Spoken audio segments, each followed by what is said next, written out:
হ্যাঁ, শুনতে পাচ্ছি, শুনতে পাচ্ছিস তো? বেশ বেশ, ঠিক আছে। না, প্রথমে আমি পড়িয়ে নিই, ঠিক আছে? প্রথমে যে চ্যাপ্টারটা আজকে আমি পাঠিয়েছি ওটা পড়িয়ে নিই, কারণ বিষয়গুলো জানার আছে, বিষয়গুলো বলে দিই, তারপরে আমি কি করেছিস না করেছিস জেনে নিচ্ছি। দেখ, চ্যাপ্টারটা যেটা আজকে আলোচনা হবে, আজকে যে বিষয়টা নিয়ে আলোচনা করবো সেটা হচ্ছে भाषा बोली लिपि और व्याकरण। ठीक है, ভাষা বলি লিপি আর व्याकरण, যেটাকে আমরা ইংলিশে বলি ল্যাঙ্গুয়েজ, ভাষা মানে ল্যাঙ্গুয়েজ, আর বলি মানে হচ্ছে যেটা আমরা বাংলায় বলি উপভাষা। তো এটাকে ইংলিশে বলে ডায়ালিয়েক্ট, DIALECT। আর লিপি যেটা, যেটা আমরা ওটাকে বলি স্ক্রিপ্ট, SCRIPT, ইংলিশে স্ক্রিপ্ট বলি, বাংলাতে লিপি বলতে পারে। আর व्याकरण तो ग्रामर सबाई जाने, GRAMAR। तो इस अध्याय को पढ़ने का पहला कारण यह है कि संसार में मनुष्य ही একমাত্র ऐसा प्राणी है, মানে সংসারে মানুষই মানুষই এমন একমাত্র প্রাণী जिसे ईश्वर ने सोचने समझने और अपने भावों को वक्त वक्त करने की शक्ति दी है। মানে তাকে ঈশ্বর ভাববার, বোঝবার এবং নিজের ভাব প্রদান করার জন্য শক্তি দিয়েছে। मनुष्य बोलकर अपने भावों को व्यक्त करता है तथा आवश्यकता पड़ने पर लिखकर भी मन की बात को स्पष्ट करता है। মানুষেরা বলে নিজের ভাবটাকে যেরকম ভাবে ব্যক্ত করে, ঠিক ওইভাবেই আবশ্যকতা হলে, মানে যদি কোনো সময় কোনো প্রয়োজন হয় যে দরকার হয় লেখবার দরকার আছে, তো সেক্ষেত্রে তারা মনের কথাটাকে লিখেও তারা স্পষ্ট করতে পারে, ঠিক আছে? तो इन दोनों माध्यमों का মূল আধার ভাষা হি হে। মানে এই যে দুটো ব্যাপার, যে পড়া এবং লেখা, কারণ শুধুমাত্র পড়লে তো বিষয়টা হয় না। ধর কোনো একটা টেকনিক্যাল লাইনে তুই আছিস, ঠিক আছে, ওকে, টেকনিক্যাল লাইনে আছিস মানে শুধু যে পুরোটাই প্র্যাকটিক্যাল বিষয়ের উপর বেস করে হবে সেটা তো হয় না, কারণ হাতে কলমে লেখালেখির বিষয় একটা থেকেই যায়। কারণ টেকনিক্যাল লাইনে আছিস, ঠিক আছে, টেকনিক্যাল বিষয়ে টেকনিক্যাল বিদের কাজ হবে, কিন্তু কিছু থাকে যেগুলো হাতে লিখতে হয়। তো যে কারণে পড়ালেখা দুটোই দরকার। তো इन दोनों माध्यम का मूल आधार भाषाई, মানে এই দুটো মাধ্যমের মূল যে আধার সেটা ভাষাই। तो इसके अतिरिक्त मनुष्य कभी कभी अपनी भावनाओं को प्रकट करने के लिए संकेतों का सहारा लेता है, पर संकेतों इशारों के सहारे वो पूरी तरह अपनी ভাবনাও को প্রকট नहीं कर पाता। মানে হচ্ছে এর অতিরিক্ত কখনো কখনো মানুষ কি হয়, নিজের ভাবনাটাকে প্রকট অর্থাৎ স্পষ্ট করে মানে বোঝানোর জন্য আহ আহ, চেষ্টা করে, কিন্তু অনেক অনেক সময় কি হয় নিজের ভাবনাটাকে স্পষ্ট করে তা বোঝাতে পারে না।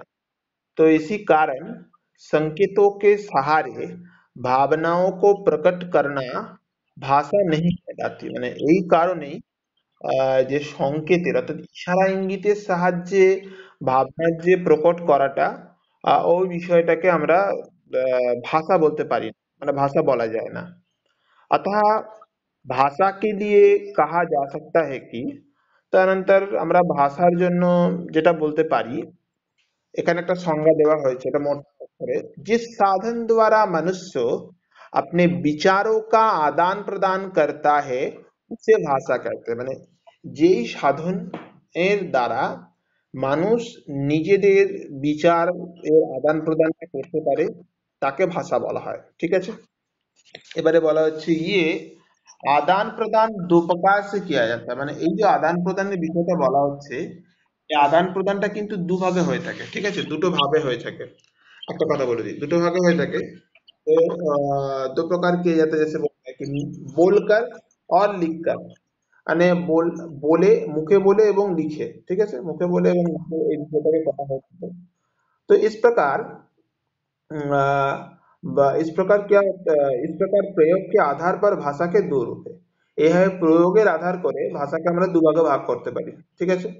তো কি কি, একটা ছক করা আছে, ভাষাকে দুভাগে ভাগ করছি, একটা হচ্ছে মৌখিক আর একটা হচ্ছে লিখিত।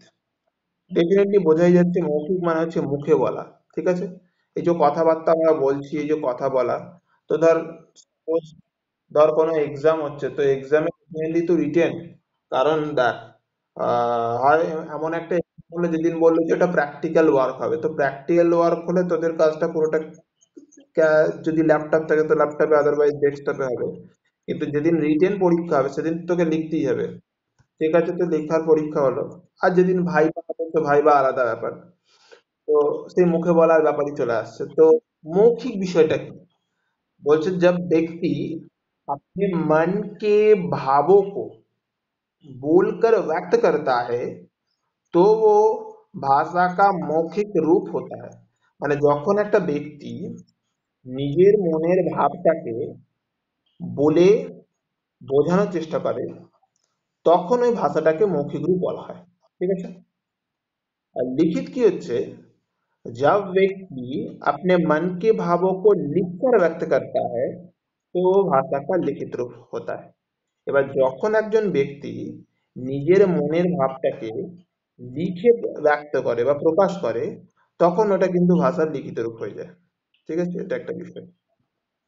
তো যেটা আর একটা কথা, तो साधारणतः तो साधारणतः अगर মানে যদি আমরা দেখি, तो साधारणतः भाषा का মৌখিক রূপ हम संभाल कर नहीं रख सकते। ভাষার যে মৌখিক রূপটা সেটা আমরা সাধারণত মানে সামলে রাখতে পারি না। তো সাধারণত ভাষা का मौखिक रूप हम संभाल कर नहीं रख सकते। ভাষার যে মৌখিক রূপটা সেটা আমরা সামলে ধরে রাখতে পারছি না, क्योंकि बोलकर प्रकट किए गए विचार बोलने के बाद नहीं रहते। মানে বলে যে কথাটা আমরা বিচার করছি, মানে বলে যে কথাটা আমরা দেখাচ্ছি বা বলে যে কথাটা আমরা বলছি, বা সেই কথাটা কিন্তু বলা হয়ে যাওয়ার পর তারপর আর কিছু থাকে না। একবার যখন কোনো একটা কথা বলে ফেললাম, ব্যাস হয়ে গেল বলা, কমপ্লিট হয়ে গেল বলা। তারপর ধর ইন্টারভিউ দিচ্ছিস, ইন্টারভিউ দেওয়ার সময় তোর একটা কোনো প্রশ্নের উত্তর কোনো কারণবশত মিস হয়ে গেছে। মিস হয়ে যাওয়ার পর তোর মনে হচ্ছে, "ইস, যদি এটা বলা যেত তাহলে খুব ভালো হতো।" এবার ইন্টারভিউ হয়ে গেছে, তারপরে এই কোশ্চেনটা তুই জানতে পেরেছিস যে তোর যেটা, এটা আর কি হবে, বলা হয়ে গেছে, মিটে গেছে, কাজ সারা। এবার যতটা বলেছিস তার বেশি একটা স্কোর আসবে, ব্যাস, এটা। तो इसके विपरीत भाषा के लिखित रूप को हम कोई रूपों में संभाल कर रख सकते हैं। মানে এর বিপরীত যদি দেখি, যদি এর বিপরীত ভাবে এই বিষয়টাকে যদি সরিয়ে রেখে এর বিপরীত ভাবে ভাবি, তাহলে ভাষার যে লিখিত রূপটা সেটাকে আমরা বিভিন্নভাবে সাবধানে সামনে রেখে থাকি। इस रूप के द्वारा ही, মানে এই রূপের দ্বারাই জ্ঞান, বিজ্ঞান, সাহিত্য এক পিढ़ी से दूसरी पीढ़ी तक, মানে এই রূপের দ্বারাই জ্ঞান, বিজ্ঞান, সাহিত্য, মানে একটা পিढ़ी থেকে এক পিढ़ी से दूसरी पीढ़ी तक পৌঁছতে এর মানে হচ্ছে, ধর একজন মানুষ শিখলো, তো স্বাভাবিকভাবে আমরা যে শিখছি, আমাদের এই যে এতদিন ধরে পড়াশোনা, এই পড়াশোনাটা শুধুমাত্র আমাদের নিজের জন্য পড়াশোনা নয় কিন্তু অ্যাকচুয়ালি, যদি একটু ভেতরে ভেবে দেখিস। কারণ আমরা যে পড়াশোনাটা শিখতে, আমাদের যার যতদূরই পড়াশোনা হোক না কেন, সে উচ্চশিক্ষায় হোক বা বেশি পড়াশোনা যদি নাও হয়, একটা মানুষ যতটুকু জানে সেই জ্ঞানটাই তাকে আবার প্রয়োগ করতে হয় কখন, যখন বৈবাহিক সংসারে তার ছেলে মেয়ে আসে। তো ছেলে মেয়েকে তাকে পড়াতে হবে বা তাকে পড়ানোর জন্য তাকে কাজে লাগাতে হবে। তো ডেফিনেটলি পুরোটা তো একটা স্টুডেন্টের, মানে একটা একটা বাচ্চা যে, তার উপর পুরোটা তো ছেড়ে দেওয়া যায় না। কারণ সে বাচ্চাটা পড়তে যাচ্ছে, সব আছে, সব ঠিক আছে, ওকে, বাট আলটিমেটলি যখন সে হোমওয়ার্ক করতে বসবে তখন বাড়িতে এসে তার, মানে বাড়ির যদি গার্ডিয়ান তাকে হেল্প করে, তো তার একটা, তার নিজের একটা ভালো লাগে যে বাবা বা মা আমাকে হেল্প করছে। সো এই বিষয়টা তো, এটা এই কারণেই বলছি এক পিড়ি সে দুসরি পিড়ি তক পৌঁছতে হবে। মানে একটা পিড়ি থেকে নিজে শেখা হওয়ার পর, নিজে যদি ভালো করে শিখে থাকিস তাহলে তোর অপর একজন পিড়ি, মানে এর পরবর্তীকালে ধর তোর ছেলে মেয়ে যারা যারা হবে বা আমরা যখন পড়াবো আমাদের ছেলে মেয়েদের, তখন আমরা সেটা ভালো করে শেখাতে পারবো, আমাদের যদি নিজে ভালো করে জানা থাকে। সো डेफिनेटली এটা সুবিধা হবে। বিষয়টা এটা এখানে এইভাবে বলা হচ্ছে, विचार कीजिए कि अगर भाषा का यही लिखित रूप नहीं होता तो ज्ञान, विज्ञान और साहित्य का जो भंडार आज हमें उपलब्ध है वो हमारी अगली पीढ़ी तक नहीं पहुंच पाता। विचार করে দেখো, যদি ভাষা, যদি এটা লিখিত রূপ না হতো, তাহলে জ্ঞান, বিজ্ঞান আর সাহিত্যের যে ভান্ডারটা আছে সেটা কিন্তু আমাদের কাছে উপলব্धि হতো না, মানে আমরা পেতাম না এর সম্বন্ধে। वो हमारी अगले पीढ़ी तक नहीं पहुंच पाती, মানে আমাদের কাছে আমরা কিন্তু আমাদের পক্ষে এটা সম্ভব হতো না, বা আমাদের পরবর্তী আমাদের যদি নিজের জ্ঞানটা সঠিক না হয়, আমাদের যদি নিজেই ওই বিষয়টা সম্বন্ধে সঠিক ধারণা না থাকে, তাহলে আমাদের দ্বারা প্রাপ্ত জ্ঞানটা আমাদের পরবর্তী পিढ़ी পাবে কি করে, এটাই হচ্ছে বিষয়, নেই পৌঁছ পাবে। तो इसलिए भाषा का ये रूप सचमुच ज्ञान, विज्ञान और साहित्य आदि के लिए किसी वरदान से कम नहीं है, মানে এই যে ধরো এই যে ভাষাটা, এই ভাষার যে সত্যি করে যে জ্ঞানটা হচ্ছে, এই ভাষার যে জ্ঞান বা বিজ্ঞান এবং সাহিত্য, এই সমস্ত কিছু যে জ্ঞানটা আমাদের হলো, এটা কিন্তু আমাদের কাছে একটা বরদানের মতো, এবং বরদানের থেকে এটা কোনো রকম কোনো অংশে কম নয়। ঠিক আছে।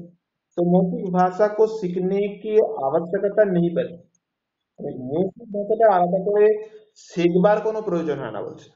তো মৌখিক ভাষা को सीखने की आवश्यकता नहीं पड़ती, মানে মৌখিক ভাষাটা আলাদা করে শেখবার ওরকম কোনো প্রয়োজন হয় না। इसे बच्चा अपने घर परिवार से अपने आप ही শিখ जाता है, মানে এইটাকে বাচ্চারা নিজের ঘর পরিবারের সাথে নিজে থেকেই শিখে যায় আর কি। तो इसे बच्चा अपना घर परिवार से अपने आप ही सीख जाता है, ओके। लेकिन लिखित भाषा को सॉरी, तो लिखित भाषा को सीखने के लिए लिखित भाषाটা শেখার জন্য ये बोला जाए ना, इसे बच्चा अपने घर परिवार से अपने आप ही सीख जाता है, लेकिन लिखित भाषा को सीखने के लिए তাহলে ব্যাপারটা কি হচ্ছে, তো इसे बच्चा মানে এটাকে বাচ্চারা কি হয়, ঘর পরিবারের থেকে अपने आप মানে নিজে থেকেই শিখে যায়, तो अपने आप ही सीख जाता है, নিজে থেকেই শিখে যায়। लेकिन लिखित भाषा लिखित भाषाটা শেখার জন্য, তো लेकिन लिखित भाषा को सीखने के लिए মানে লেখনীয় ভাষাটাকে শেখার জন্য अभ्यास की आवश्यकता पड़ती है, মানে লেখনীয় ভাষাটাকে শেখার জন্য অভ্যাস করা, ঠিক আছে, নিরন্তর প্র্যাকটিসের একটা প্রয়োজন, অভ্যাস কি আবশ্যকতা পড়ती है, মানে নিরন্তর একটা প্র্যাকটিসের প্রয়োজন হয়। ঠিক আছে। তো এবারে নেক্সট পেজে আমি হ্যাঁ আমার আলোচনাটা ছ নম্বর পেজে নিয়ে এসেছি, 6 পেজে। তো 6 পেজে আমরা আলোচনা করছি বলি সম্পর্কে, বলি। তো বলি যেটাকে ইংলিশে আমি বললাম ডায়ালিয়েক্ট বলে, DIALECT, যেটা বাংলায় বলে উপভাষা।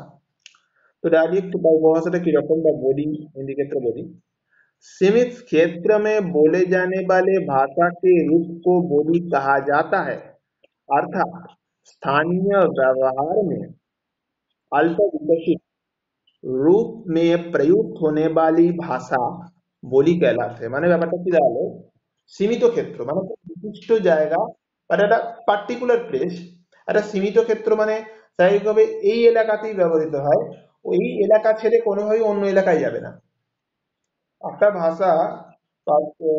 যেমন বাংলায় যেমন উপভাষা 5 প্রকার আছে আমার এখনো মনে পড়ে। তো সেক্ষেত্রে এক্ষেত্রে বিষয়টা তাই বলা হচ্ছে, সীমিত ক্ষেত্র में बोले जाने वाले भाषा को, মানে সীমিত ক্ষেত্রকে বলে বলা হয় যে সমস্ত ভাষা, তাকে বলি বলা হয়, বলি कहा जाता है।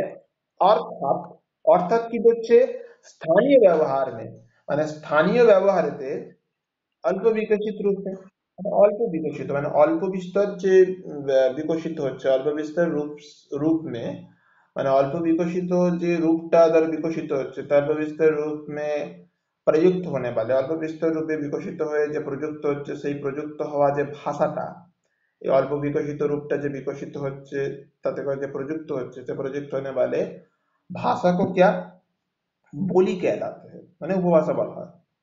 তো बोली का कोई लिखित रूप नहीं होता, মানে মানে উপভাষার কোন রকম লিখিত যে রূপ সেটা হয় না কিন্তু, ঠিক আছে।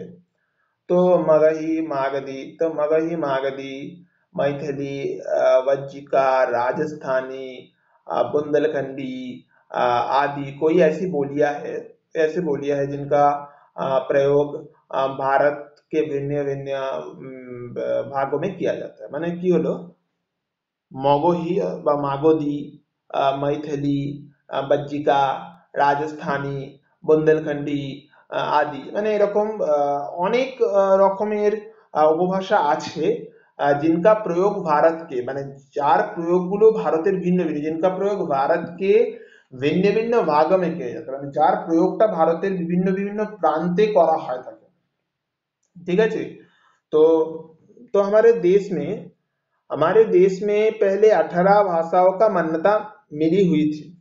আমাদের দেশে ভারতবর্ষের প্রথমে 18টা ভাষার মান্যতা পেয়েছিল, किंतु अब उनमें 4 बोलियां और जोड़कर उन्हें ये भाषा का रूप दे दिया गया है। কিন্তু এখন কি হচ্ছে, ওখানে আরো 4টে ভাষাকে জুড়ে দিয়ে সেই বাকি 4টে ভাষাকেও বলির মধ্যে ছেড়ে দেওয়া হয়েছে, মানে বলি বলা যাবে, মানে উপভাষা বলা যাবে, সেটাই বলা হচ্ছে। तो जो बोलियां भाषा के रूप में मान्य है वो है, এবারে আমরা যেই 4টে বলি কে পরবর্তীকালে জয়েন করানো হয়েছে, এটা খুব গুরুত্বপূর্ণ কথা, কারণ এটা থেকে প্রশ্ন দেয়, অনেক কম্পিটিটিভ এক্সামে দেয়, বা এটা এটা খুব ইম্পর্টেন্ট থিং, তো জানার বিষয় আছে বিষয়টা। তো जो बोलियां भाषा के रूप में मान्य है, যেই উপভাষাগুলো ভাষা রূপে মান্যতা পেয়েছে, वो है, মানে পরবর্তীকালে এই যে 18টা তো আমরা সংবিধানে আছে, এটা আমরা জানতাম, এটা আগে থেকে ছিল। পরবর্তীকালে কি হলো, 4টে ভাষা আরো প্রাধান্য পেল এবং সেখানে জুড়লো।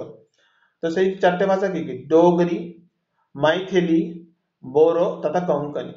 তাহলে পরবর্তীকালে আজ কি হলো, এই 4টে ভাষা আদ হলো, डोगरी, मैथिली, बोरो तथा कोंकणी। तो ये सब जो भाषा है, इसका प्राधान्य हमें बाद में देखने को मिलता है। तो ये जो है बाद में जुड़ा है, ये 4 जो भाषा अभी हम बता रहे हैं, इन 4 भाषा का जो संयुक्तकरण अगर हम बताए, तो इसका संयुक्तिकरण बाद में हुआ है, ऐसे ही हुआ नहीं है, बाद में थोड़ा थोड़ा करके हुआ है इस 4 का प्रयोग। ठीक है। तो तो ये हो गया। इस प्रकार अब भारत में निम्नलिखित 22 ভাষায় প্রচলিত। তো এইভাবে কি হচ্ছে, এইভাবে এখন যদি দেখা যায়, তো ভারতবর্ষে নিম্নলিখিত 22টি ভাষার প্রচলন আছে।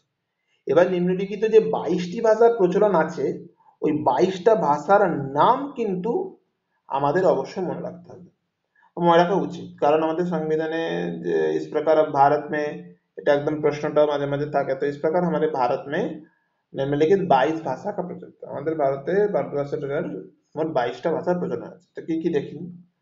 Number 1 Hindi, number 2 Sanskrit, number 3 Urdu, number 4 Nepali, number 5 Punjabi, number 6 Bangla, number 7 Maithili, number 8 Sindhi, number 9 Tamil, number 10 Telugu, number 11 Kannada, number 12 Oriya, number 13 Asamiya, number 14 Boro, number 15 Dogri, number 16 Kashmiri, number 17 Malayalam, number 18 Marathi, number 19 Santali, number 20 Manipuri, number 21 Gujarati, number 22 Konkani. তাহলে যেই সমস্ত ভাষা 18টার সাথে বাকি 4টে ভাষা, এই ডোগরি, মৈথিলি, বোরো আর কোঙ্কনি 4টে ভাষা যোগ করার পরে 22টা হয়ে গেছে। তো এই 22টা যে ভাষা, এই 22টা ভাষাকে মনে রাখতে হবে স্টেজ বাই স্টেজ। ঠিক আছে। হিন্দি, সংস্কৃত, উর্দু, নেপালি, पंजाबी, বাংলা, मैथिली, सिंधी, तमिल, तेलुगु, कन्नड़, उड़िया, असमिया, बोरो, डोगरी, कश्मीरी, मलयालम, मराठी, संताली, मणिपुरी, गुजराती, कोंकणी। तो यह है 22टा जो भाषा, ये जो 22 भाषाएं है, इस 22 भाषाओं को हमें थोड़ा बहुत याद रखना है। ये 22 भाषाएं होता है, इस 22 भाषा का मान्यता मिल चुका है। ठीक है। तो ये 22 भाषा को अच्छी तरह से आपको याद रखना पड़ेगा, क्योंकि यही कुछ सवाल है अगले दिन के लिए रहेगा। लिपि, इसके बाद जो है लिपि, वो भी बहुत जबरदस्त है। लिपि जिसको हम लोग बोल रहे हैं कि इसका इंग्लिश बोला जा रहा है स्क्रिप्ट। ओके, स्क्रिप्ट, हाँ स्क्रिप्ट। तो भाषा का प्रयोग करते समय सार्थक ध्वनियों का उपयोग करते, মানে ভাষার প্রয়োগ করবার সময় সার্থক যে ধ্বনিটা, সেই ধ্বনির প্রয়োগটা বা আমরা করে থাকি। ঠিক আছে। ধ্বনির প্রয়োগ বা উপযোগটা করে থাকি আমরা। তো यानी मौखिक ध्वनियों को जिन चिन्ह द्वारा लिखकर व्यक्त किया जाता है, या चिन्ह लिपि कहलाते हैं। ठीक है। তাহলে কি হলো, এই মৌখিক ধ্বনিগুলোকে এই সমস্ত চিহ্নের দ্বারা লিখে ব্যক্ত করা হয় সেই চিহ্নগুলোকে लिपि বলা হয়। तो इसे सरल शब्द में इस प्रकार कहा जा सकता है, মানে এটাকে সরল শব্দতে এইরকম ভাবে বলা হয়। तो लिपि क्या क्या बोलते हैं, लिपि किसे कहते हैं সেটা বলে দিই। किसी भी भाषा के लिखने के विधि को किसी भी भाषा के लिखने के विधि को लिपि कहा जाता है। তাহলে কি হলো, যে কোনো কোনো প্রকারের ভাষার লেখবার যে বিধি, কোনো প্রকার ভাষার লেখা মানে किसी भी भाषा के যে কোনো প্রকারের যে ভাষা তার যে লেখনের যে বিধি, সেই লেখনের বিধিটাকে বলা হচ্ছে লিপি। तो प्रत्येक भाषा के लिपि चिन्ह अलग अलग होते हैं। প্রত্যেক ভাষার যে লিপি তার যে চিহ্ন সেটা আলাদা আলাদা রকম হয়ে থাকে, तथा उन्हें अलग अलग नामों से जाना जाता है। অতএব এদেরকে আলাদা আলাদা নামে জানা যায়, जैसे कि হিন্দি বা সংস্কৃত ভাষাকে লিপি, হিন্দি এবং সংস্কৃত ভাষার যে লিপি সেটাকে বলা হচ্ছে देवनागरी। तो हिंदी व संस्कृत भाषा की लिपि कौन है, देवनागरी है। तो इसे आपको याद रखना पड़ेगा, ठीक है, हमको भूल नहीं जाना है। तो हिंदी व संस्कृत भाषा के जो लिपि है वो देवनागरी है, ठीक है। इसी प्रकार अंग्रेजी भाषा की लिपि रोमन, पंजाबी भाषा की लिपि गुरमुखी और उर्दू भाषा की लिपि फारसी है। तो ये भी चीज आपको याद रखना पड़ेगा, क्योंकि ये चीज कभी कभार परीक्षा में आ जाता है। अगर परीक्षा किसी भी दौरान देने के लिए जाओ, आ जाता है कभी कभार। तो नीचे एक मतलब एक उदाहरण दिया हुआ है। तो हिंदी का जो लिपि है यानी कि स्क्रिप्ट है वो है देवनागरी। हिंदी के साथ साथ अगर संस्कृत को भी बोला जाए तो उसका भी देवनागरी है। अंग्रेजी का जो है रोमन है, ठीक है। पंजाबी का बोला जाता है गुरुमुखी, गुरुमुखी है। उर्दू का है फारसी, अरबी का भी है फारसी, ठीक है। चलो देखो, हिंदी में देवनागरी लिपि लिखकर उदाहरण दिया है, हम सब भारतीय है। अंग्रेजी में रोमन लिपि और exercise we are all Indians. तो पंजाबी गुरुमुखी, उर्दू फारसी, अरबी फारसी, तो इन तीनों लिखा में बहुत सारे अंतर है। हमको ये मालूम नहीं है, जिनको मालूम है उससे कोई दिक्कत नहीं है वैसे। तो लिपिका বোঝা যাচ্ছে তো? হ্যাঁ, বোঝা যাচ্ছে তো? বোঝা যাচ্ছে তো? ঠিক আছে, বেশ বেশ ঠিক আছে। এবার লাস্ট যে টপিকসটা আমি এখন এটা বিষয়টার মধ্যে আছে, সেটা হচ্ছে व्याकरण। या व्याकरण क्या है? लोग जब एक साहित्य जब एक भाषा पढ़ते हैं तो इस भाषा के पढ़ने में भाषा का पढ़ने के साथ साथ हमको सिर्फ एक भाषा का जो साहित्य है उसे पढ़ने से ही मतलब नहीं होता है, उसका व्याकरण भी हमको जानना पड़ता है। कि देखो, আমরা সংস্কৃত পড়েছি, তো আমরা সংস্কৃত পড়েছি, আমরা তো আর শুধু সংস্কৃতটার টেক্সট পড়ে टेक्सचुअल পড়ে बेरिए গেছি এরকম तो ব্যাপার নয়। क्योंकि एक चीज हमें याद रखना है, अगर नॉर्मली कुछ देखे तो हमको जैसे व्याकरण भी जानना है, व्याकरण के साथ साथ हमको साहित्य भी जानना है। और अभी हम लोग जो बताने जा रहे हैं, अब भाषा में जो व्याकरण का महत्व है वो कौन सा है अभी हम लोग बताएंगे। व्याकरण के बारे में बोला जा रहा है कि भाषा की शुद्धता व एक रूपता को बनाए रखने के लिए व्याकरण का योगदान अत्यंत महत्वपूर्ण होता है। মানে ভাষার শুদ্ধতা এবং একরূপতা বজায় রাখবার জন্য ব্যাকরণের যে যোগদান তার অত্যন্ত महत्वपूर्ण হয়ে থাকে। व्याकरण के ज्ञान को प्राप्त कर हम भाषा के शुद्ध प्रयोग करना सीख सकते हैं। ব্যাকরণের জ্ঞান প্রাপ্ত করে যে ভাষার শুদ্ধ যে প্রয়োগ সেটা শেখা যায়। जब तक व्याकरण के नियमों की सही जानकारी नहीं हो जाती, हम भाषा का सही रूप लिखने या बोलने में समर्थ नहीं हो पाते। যতক্ষণ না ব্যাকরণের নিয়মে সঠিক জানা যায়, तो जब तक व्याकरण के नियमों का सही जानकारी नहीं हो जाती, মানে যতক্ষণ না ব্যাকরণের নিয়মে যে সঠিক যে জ্ঞানটা সেটা যতক্ষণ আমাদের সামনে ক্লিয়ার হচ্ছে, तो हम भाषा का सही रूप लिखने या बोलने में समर्थ नहीं हो पाते। ততক্ষণ আমরা ভাষার যে সঠিক রূপটা লিখতে এবং বলার জন্য সমর্থ হতে পারি না। अतः अनंतर कहा जा सकता है कि अनंतर মানে বলা যেতে পারে।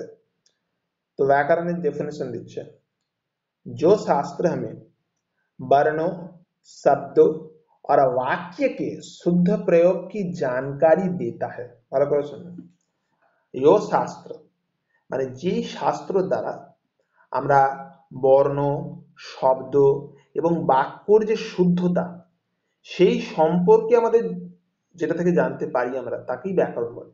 तो यो शास्त्र हमें वर्ण, शब्द और वाक्य के शुद्ध प्रयोग की जानकारी देता है, वो व्याकरण कहलाता है। মানে যেই শাস্ত্র দ্বারা আমরা বর্ণ, শব্দ এবং বাক্যর যে শুদ্ধ প্রয়োগ সেই সম্পর্কে আমাদের জ্ঞান হয় এবং আমরা জানতে পারি তাকেই ব্যাকরণ বলা হয়। तो वाक्य शुद्ध है या अशुद्ध, इस बात का पता वही व्यक्ति लगा सकता है जो व्याकरण का ज्ञान रखता है। মানে বাক্যটা শুদ্ধ না অশুদ্ধ এই বক্তব্যটাকে অর্থাৎ এই কথাটাকে স্পষ্টভাবে ব্যক্ত মানে স্পষ্টভাবে বুঝতে সেই পারে যে ব্যাকরণের জ্ঞান সম্পর্কে व्याकरण সম্বন্ধে যার যথেষ্ট জ্ঞান আছে। तो व्याकरण का ज्ञान रखता है মানে যার ব্যাকরণের জ্ঞান যথেষ্ট আছে। व्याकरण को तीन भागों में बांटा गया है, মানে व्याकरणটাকে তিনটে ভাগে ভাগ করা হয়েছে। ভালো করে বুঝুন। तो व्याकरण को क्या है, तो व्याकरण के तीन भागों में बांटा गया है, तो व्याकरणটাকে তিনটে ভাগে ভাগ করা হয়েছে। ঠিক কিরকম ভাবে তিনটে ভাগে ভাগ করা হয়েছে এটা কিন্তু গুরুত্বপূর্ণ, ভালো করে মন দিয়ে শোনো। सुन तो व्याकरण की क्या है, व्याकरण तीन विभाजन है, नीचे दिया जा रहा है, आप देख लोगे। सेटा की एक वर्ण विचार है, दूसरा शब्द विचार है, तीसरा वाक्य विचार है। तो व्याकरण से हमको इस तीनों चीज के बारे में हमको ध्यान रखना पड़ता है, क्योंकि क्या है, वर्ण पहले आया है, हमको पहले अच्छी तरह से हर एक वर्ण के बारे में सोच विचार और हमको हर एक वर्ण के बारे में सही ज्ञान होना आवश्यक है हमारे लिए। तो हम अगर वर्ण के बारे में सही तरीके से नहीं जान पाएंगे तब जाकर हम कुछ नहीं कर पाएंगे। वर्ण के बाद हमको शब्द के बारे में जानना है, शब्द हो गया ठीक से तो फिर जाकर हम वाक्य का सही तरीके से गठन कर पाएंगे, जिससे कोई दिक्कत नहीं होगा। बताते हैं, जैसे कि वर्ण विचार में बोला जा रहा है, इसके अंतर्गत वर्णों पर विचार किया जाता है। इसके अंतर्गत इसके अंतर्गत वर्णों पर विचार किया जाता है, जैसे कि आ हस्सी दीर्घी का, মানে এর অন্তর্গত বর্ণের উপর বিচার করা হয়। তো এর অন্তর্গত বর্ণের উপর বিচার করা হয় মানে সেগুলো কি কি, অ আ হস্যি দীর্ঘি কা খা, মানে শুধুমাত্র যে বর্ণ বিচার মানে যে স্বরবর্ণ সেটা নয়। আমি পরবর্তী অধ্যায়ে বিষয়টা নিয়ে আলোচনা করব, তো এখন আপাতত বর্ণ বিচার ব্যাপারটা কি সেটা বলছি। তো इसके अंतर्गत वर्णों पर विचार किया जाता है, এর মানে হচ্ছে স্বরবর্ণ এবং ব্যঞ্জন বর্ণ সমস্ত যে বর্ণ আছে সমস্ত বর্ণ নিয়ে যে আলোচনাটা করা হয় বা বর্ণ সম্বন্ধে যে বোঝা যায়, ठीक है ना, तो इसे हम लोग वर्ण विचार कह सकते हैं। उसके बाद जो शब्द, तो इसके अंतर्गत शब्द पर विचार किया जाता है। तो इसका अंतर्गत शब्दों पर विचार किया जाता है मतलब क्या होता है, তো এর অন্তর্গত যে শব্দটা আছে সেই শব্দ সম্পর্কে বিচার করা হয়। जैसे सड़क, विद्यार्थी, घर आदि। ধরে নাও सड़क, सड़क सड़क মানে হচ্ছে রাস্তা, দত্তস্থ দর্শনটা सड़क सड़क মানে রাস্তা। विद्यार्थी का, विद्यार्थी মানে স্কুলে যারা পড়ে, স্টুডেন্ট, एक्चुअली स्टूडेंट ছাত্রছাত্রী विद्यार्थी बोलते हैं। वैसे दयालन तटस्था का तरह विद्यार्थी, घर हाउस, ओके, बाड़ी, तो घर आदि। तो ऐसे इनको क्या बोलते हैं, इनको बोल सकते हैं कि जो है एक शब्द है, ठीक है। उसके बाद अगर हम वाक्य एक वर्ण, अगर एक आदमी जब एक विद्यार्थी पहले सीखता है, छोटा जो विद्यार्थी होता है जिसको जिनको पहले सिखाना पड़ता है, उनको क्या होता है, उनको जो शिक्षक पढ़ाते हैं वो क्या करते हैं, पहले वर्ण सिखाते हैं अच्छी तरह से। एक बच्चे को सिखाने से पूर्व आपको अच्छी तरह से उसको वर्ण सिखाना पड़ता है, एक अक्षर की। वो अगर वो छात्र छात्री जो अभ्यर्थी या विद्यार्थी जो होते हैं, उसको अगर वर्ण के बारे में सही तरीके से ज्ञान हो गया, तब जाकर वो शब्द कर पाएगा। शब्दों का ज्ञान भी उसका संपूर्ण हो गया, तब जाकर वो वाक्य को कर पाएगा। जैसे कि वाक्य विचार के बारे में अगर हम देखेंगे, तो इसके अंतर्गत वाक्य पर विचार, तो इसका अंतर्गत वाक्य पर विचार क्या हो रहा है, মানে এর অন্তর্গত বাক্য যদি আমরা বিচার করি তাহলে কিরকম হবে, किया जाता है। जैसे महात्मा गांधी को भारत के राष्ट्रपिता के रूप में जाना जाता है, মানে এর অন্তর্গত वाक्य সম্পর্কে যদি আমরা কথাটা বলি, তো इसके अंतर्गत वाक्य पर विचार किया जाता है। মানে এর অন্তর্গত বাক্য সম্বন্ধে যদি আমরা বিচার করে দেখি তাহলে সেটা কিরকম হবে। तो इसके अंतर्गत वाक्य पर अगर हम विचार करना पड़ता है, तो विचार करने के ऊपर इसके अंतर्गत वाक्य पर, মানে এর অন্তর্গত বাক্যের উপর যদি আমরা বিচার করি, तो विचार করে দেখলে কি দেখতে পাবো, जैसे क्या हमको क्या देखने को मिलता है, जैसे महात्मा गांधी को भारत के राष्ट्रपिता के रूप में जाना जाता है। महात्मा गांधी के गांधी जी महात्मा गांधी के भारतीय राष्ट्रपिता रूप में আমরা জেনে থাকি। ओके, तो ऐसा ही बात है वैसे में। तो वाक्य विचार हो गया, तो महात्मा गांधी को भारत के राष्ट्रपिता के रूप में जाना जाता है। तो हमको अगर सही वर्णों की ज्ञान है, सही वर्ण हम जानते हैं, भाई ये जो ये वर्ण है, ये स्वर है, ये व्यंजन है, ये ह्रस्व स्वर है, ये दीर्घ स्वर है, ये व्यंजन का जो ये क वर्ग क च ट त वर्ग के प वर्ग के बारे में हमको मालूम है, कौन सा कर्ण वर्ण कौन से कौन उच्चारण स्थान से आता है उसको ये सब कुछ हमको मालूम होता है। तो उसमें कोई वर्ण के बारे में हमको कोई दिक्कत नहीं होता है। हम जब पढ़ाई करेंगे, हमको किसी भी जगह पे कोई भी समस्या नहीं होगा। अब जब वर्णों का विचार हम कर पाएंगे खुद ब खुद, तब जाकर हमको शब्द विचार करने में भी कोई दिक्कत नहीं होगी। शब्द विचार हो गया तो फिर वाक्य विचार करने में कोई भी दिक्कत नहीं होगी। बस इसी तरह आपको करना है, ठीक है।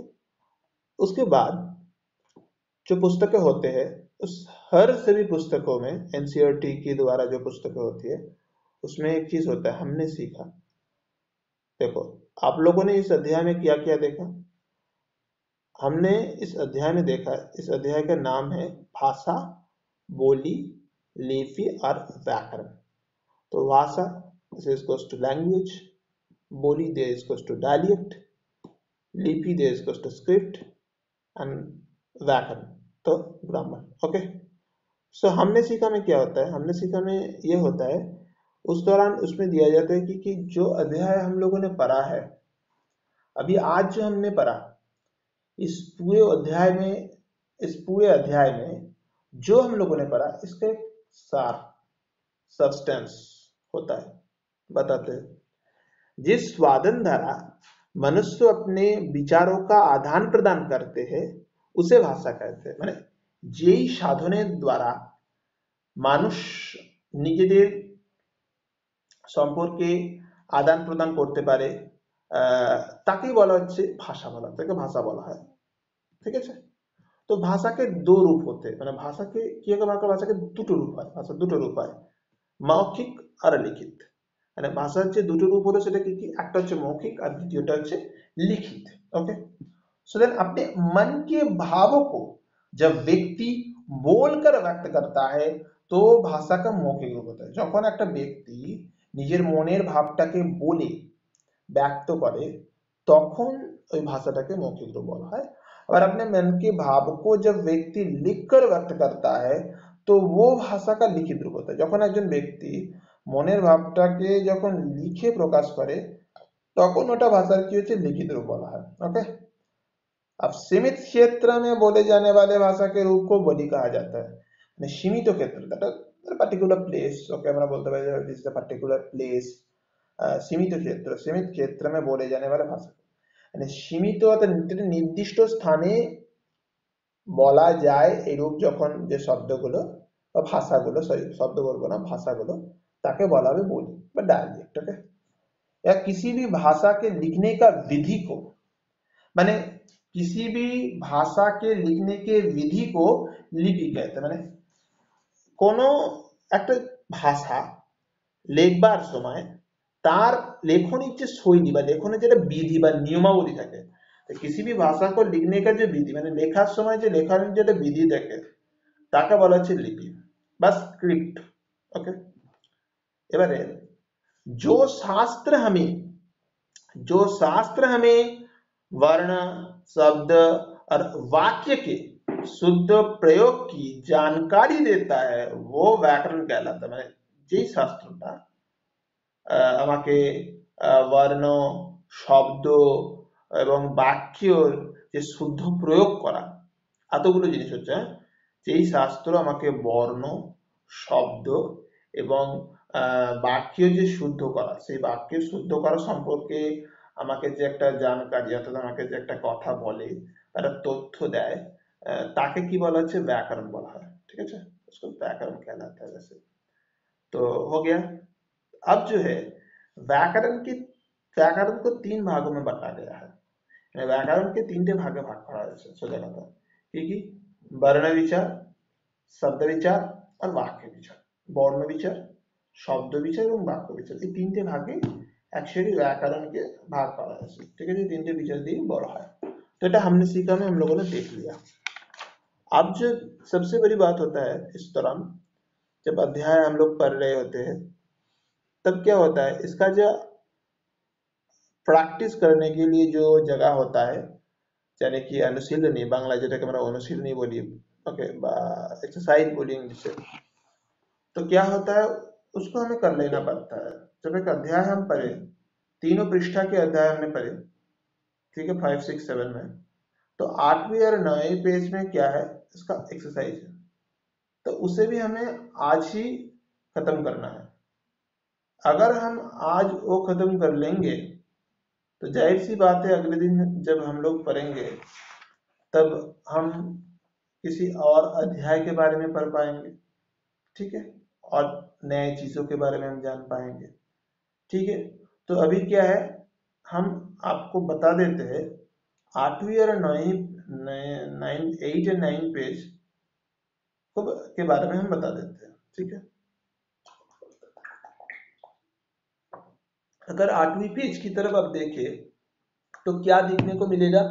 दिखने को मिलेगा पहले में है बातों बातों में। देखो बातों बातों में क्या होता है, बातों बातों में क्या जो होता है, मौखिक, ठीक है, मुंह से बोलने वाला। तो आप जो है पूरा बात जो करोगे वो मुंह से ही करोगे, मुंह के अलावा थोड़ी और चीजों से बात किया नहीं जा सकता है ना, तो मौखिक। तो मौखिक यानी कि जो बचपन में जब होता था ना, विद्यालय में जब हम स्कूल में जाते थे, तो स्कूल में क्या होता है, कभी कभार लिखने के साथ साथ थोड़ा मौखिक वगैरह भी हो जाता था परीक्षा। ठीक है, विद्यालय में छोटे उम्र में ऐसा होता था। ठीक है, तो कुछ परीक्षा हो गया लिखने का, उसके बाद कुछ थोड़ा 10 मार्क्स या 5 मार्क्स क्या हो गया, वो हो गया मौखिक के रूप में हो गया भाई। हमने इसे फेस किया है बचपन में। ठीक है, हम बताते हैं अभी। नंबर 1, भाषा से आप क्या समझते हैं? जब भाषा से आप क्या समझते हैं ऐसा प्रश्न आपको पूछेगा कोई, तो इससे क्या मतलब होता है? तो भाषा दिया मैं की पूछी, भाषा का आखा वाला डेफिनेशन अगर आप बता दोगे ना, उसमें कोई दिक्कत नहीं होगी। इस स्वादन द्वारा मनुष्य अपने विचारों का आदान प्रदान करते हैं, उसे भाषा कहते हैं। बस इतना बता दो, कोई दिक्कत नहीं होगा, हो जाएगा। भाषा के लिखित रूप का क्या महत्व है? भाषा के लिखित रूप का क्या महत्व है, तो आप लिखित रूप के बारे में बता दो, समझ में आ जाएगा जो आपको प्रश्न पूछेगा। अपने मन के भावों को जब व्यक्ति लिख कर व्यक्त करता है तो भाषा का लिखित रूप हो जाता है। बस ऐसे ही लिख दो, उसमें जो आपको जो प्रश्न पूछेगा, ऐसा प्रश्न अगर कोई भी पूछेगा आपको, तो उसको समझ में आ जाएगा, अगर आप उनको समझ में आ जाएगा अगर आप ऐसे उत्तर दिए। ठीक है, तो इसके बाद व्याकरण की आवश्यकता हमें क्यों पड़ती है? व्याकरण की आवश्यकता हमें क्यों पड़ती है? बहुत बहुत बड़ी प्रश्न है, जिसका उत्तर हम बता सकते हैं कि ऐसे भाषा की शुद्धता और एकरूपता को बनाए रखने के लिए व्याकरण का योगदान अत्यंत महत्वपूर्ण होता है। ठीक है, तो आप अगर 7वीं पेज के एकदम ऊपरी हिस्से में देखें तो उसमें लिखा हुआ है कि भाषा की शुद्धता व एकरूपता को बनाए रखने के लिए व्याकरण का योगदान अत्यंत महत्वपूर्ण होता है। वो हो गया एक चीज। ठीक है, उसके बाद आप लिखेंगे कि व्याकरण के ज्ञान के प्राप्त कर हम भाषा का शुद्ध प्रयोग करना सीख सकते हैं। तो ऐसे ऐसे कर लोगे, ऐसे लिख लोगे तो बस हो जाएगा, कोई दिक्कत नहीं होगा, हो जाएगा। तो व्याकरण से आप ये समझ में आ गया। बोली और भाषा में क्या अंतर है? बोली और भाषा में अंतर है, इसका मतलब होता है भाई जो डायलिएक्ट है और जो लैंग्वेज है उसमें अंतर, डिफरेंस बिटवीन का हो सकता है। तो बोली की बात अगर करें, तो बोली की बात करें तो हम ये बता सकते हैं कि भाई बोली का ऐसे तो सीमित क्षेत्र में बोले जाने वाले वाले भाषा के रूपों को बोली कहा जा सकता है, ऐसे बोल सकते हैं, उसमें कोई दिक्कत नहीं होगा। सीमित क्षेत्र में बोले जाने वाले भाषा के रूप को बोली कहा जाता है, ऐसे हम बोल दे तो कोई दिक्कत नहीं होगा, कोई समस्या भी नहीं होगा। जो प्रश्न आपसे पूछेगा वो प्रश्न हो जाएगा। तो हो गया। अब भाषा में क्या अंतर है? भाषा में क्या अंतर होता है? तो सीमित क्षेत्र में बोले जाने वाले भाषा के रूप को बोली कहा जा सकता है, लेकिन भाषा थोड़ी सीमित क्षेत्र में होता है। जिस साधन द्वारा मनुष्य अपने विचारों का आदान प्रदान करते हैं उसे भाषा कहते हैं। दोनों में कोई नहीं है, दोनों में जो जो बताना चाह रहा होता है शायद आपको समझ में आ गया है। अब अगर इसके नीचे थोड़ा देखो तो इसको क्या बोला जा रहा है? सही उत्तर वाले विकल्प पर सही का निशान लगाइए। ठीक है, भाषा कहते हैं, इसमें 4 ऑप्शन दिया गया है। नंबर 1 पे है भावों के आदान प्रदान के साधन को, दूसरे में लिखने के ढंग को, तीसरे में भाषा भाषण देने की कला को, चौथी में इन सभी को। तो इसका उत्तर सिर्फ एक ही होगा, नंबर 1, भावों के आदान प्रदान के साधन को। उसके बाद ख में है भाषा के रूप है, 4 कुल ऑप्शन है। नंबर 1 पे है 2 मौखिक एवं लिखित, 3 मौखिक लिखित सांकेतिक, 3 ऑप्शन 3 में है 4 कथित मौखिक लिखित सांकेतिक, और चौथे में है इनमें से कोई नहीं। तो इसका सही उत्तर भी होगा 2 मौखिक एवं लिखित। ठीक है, हो गया ऐसे। उसके बाद ग में आता है लिपि कहते हैं, तो इसका ऑप्शन नंबर 1 पे है भाषा के शुद्ध प्रयोग के। नंबर 2 में आ रहा है मौखिक भाषा को। नंबर 3 में बोल रहे हैं कि भाषा के लिखने की विधि को। नंबर 4 में बोल रहे हैं सभी को। तो इसका सही उत्तर होगा भाषा के लिखने की विधि को। ठीक है, इसका सही उत्तर होगा। अब चौथी घ में है रोमन डैश भाषा की लिपि है, तो इसका ऑप्शन है number 1 Hindi, number 2 Sanskrit, number 3 अंग्रेजी, नंबर 4 मराठी। जाहिर सी बात है नंबर 3 जो ऑप्शन 3 है रोमन अंग्रेजी, ये होगा। अब सवाल पूछा जा रहा है कि व्याकरण किसे कहते हैं। तो व्याकरण किसे कहते हैं अगर आपसे कोई पूछेगा तो इसका उत्तर होगा जो शास्त्र हमें वर्ण शब्द और वाक्य के शुद्ध प्रयोग की जानकारी देता है वो व्याकरण कहलाता है। बस, इससे ज्यादा कुछ लिखने की जरूरत नहीं है और कुछ बोलने की भी जरूरत है। व्याकरण का क्या कार्य है उदाहरण से देखिए। देखो व्याकरण का कार्य है उदाहरण से देखिए, अगर आपको बताया जाए तो वाक्य शुद्ध या अशुद्ध इस बात का पता व्यक्ति लगा सकता है जो व्याकरण का ज्ञान रखते हैं। तो वाक्य शुद्ध ही या अशुद्ध, तो ये बात हमको जाननी है कि वाक्य शुद्ध ही या अशुद्ध है। अशुद्ध वाक्य तो हम किसी को सिखा नहीं सकते ना, और किसी को बोल भी नहीं सकते। तो जो शास्त्र, तो वाक्य शुद्ध है या अशुद्ध है, तो इस बात का पता वही वक्त लगा लगा सकता है जो व्याकरण के बारे में ज्ञान रखते हैं। तो व्याकरण के 3 भागों में बांटा गया है। तो इसको ये कुल चीजें है ना, कुल चीजों को अच्छी तरह से बांटा गया है सभी में, 3 चीजों में बांटा गया है, 3 भागों में। बस ऐसे लिख दोगे तो व्याकरण से क्या आपको मालूम होता है उसको पता चल जाएगा, उदाहरण भी मिल जाएगी। उदाहरण में मिलने से क्या होगा, तो वर्ण विचार आपको लिखना है। इसके अंतर्गत वर्णों पर विचार किया जा सकता है, ऐसे अवाह सिद्धि का खादी, ऐसे लिख दिया भी हो गया। शब्द विचार में आपने लिखा क्या लिखा, तो इसके अंतर्गत शब्दों पर विचार किया जा सकता है, जैसे कि क्या लिखा सर्ग विद्यार्थी, हाँ घड़ आदि, ऐसे आप लिख दिए तो कोई दिक्कत नहीं होगा, सब कुछ ठीक होगा। वाक्य विचार पे अगर आपने लिखा कि इसके अंतर्गत वाक्य पर विचार किया जा सकता है, जैसे कि महात्मा गांधी को भारत के राष्ट्रपिता के रूप में जाना जाता है, कोई दिक्कत नहीं होगा, क्योंकि ये जो भाषा, ये जो वाक्य आपके सामने बोला जा रहा है, ये वाक्य एकदम शुद्ध है, इसमें कोई गलतियां भी नहीं है, इसके कोई अशुद्धि के नाम की कोई चीज ही नहीं है। तो सही हो गया। अब जो है निम्नलिखित भाषाओं के लिपियों के नाम लिखिए। देखो अंग्रेजी का है क्या है, रोमन होगा, हिंदी का देवनागरी होगा, उर्दू का फारसी होगा, पंजाबी का गुरुमुखी होगा। हो गया। अब एक सवाल पूछा जा रहा है, भारतीय संविधान में स्वीकृत 22 भाषाओं के नाम रिक्त स्थान में लिखे थे। 22 भाषाओं के नाम जानना बहुत आवश्यक है, तो धीरे से पढ़ना तो कोई दिक्कत नहीं होगा, आपको याद रह जाएगा।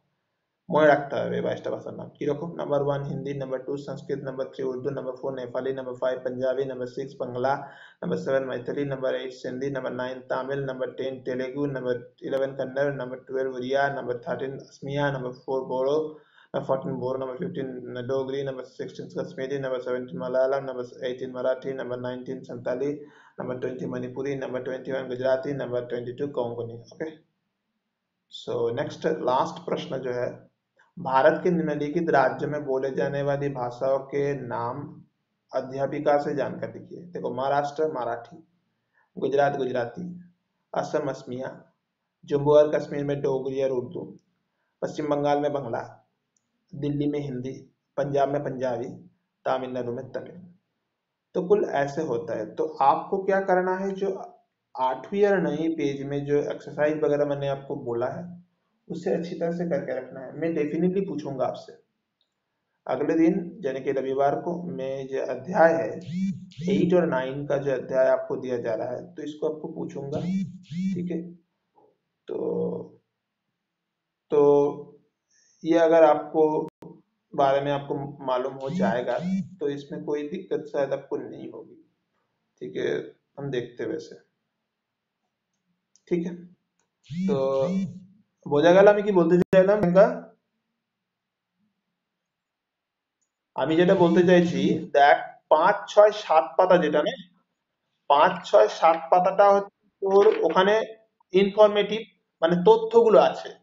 তুই যদি বই মানে 5 থেকে 9 পাতা অবধি তো আমি দিয়েছি, 5 6 7 পাতা যদি দেখিস তাহলে এখানে পুরো তথ্য দেওয়া আছে, সেই তথ্যগুলো তুই দেখলি। এবারে 8 পাতা 9 পাতা যেটা, সেটা হচ্ছে একটা চ্যাপ্টারের এক্সারসাইজ, মানে ঠিক আছে। তো তো যদি ডেফিনেটলি তুমি 5 6 7 ভালো করে দেখে নিস, তাহলে 8 9 পাতা পড় এক্সারসাইজে যে উত্তরগুলো আমার মানে দেওয়া আছে, তো যেগুলো বললাম 5 6 7 দেখার পর 8 9 পেজ পড়তে গিয়ে কিন্তু কোনো আর অসুবিধা হবে না, বুঝতে পারছিস তো? তো এটা ভালো করে দেখবি। নেক্সট দিন কি হবে, তাহলে আমি নিউ যখন টপিক শুরু করব, বর্ণবিচার যে নতুন অধ্যায় আছে, তখন তোর আর ডিফিকাল্টি হবে না।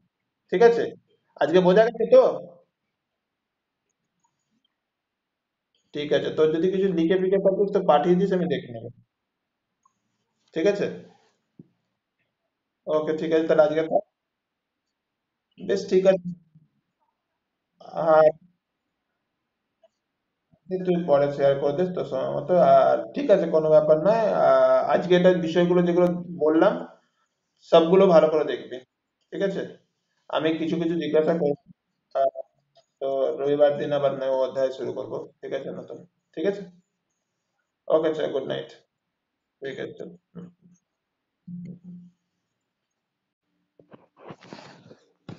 तो इस तरह हमारा जो पढ़ाई का जो क्रम है भाई, आज तो खत्म हो गया। ठीक है, कोई दिक्कत नहीं हुआ, सभी सब कुछ सीखे, ठीक ठीक ही चल रहा है। तो पूरा पढ़ाना खत्म हो गया हिंदी का। ठीक है भाई, take care guys, bye bye.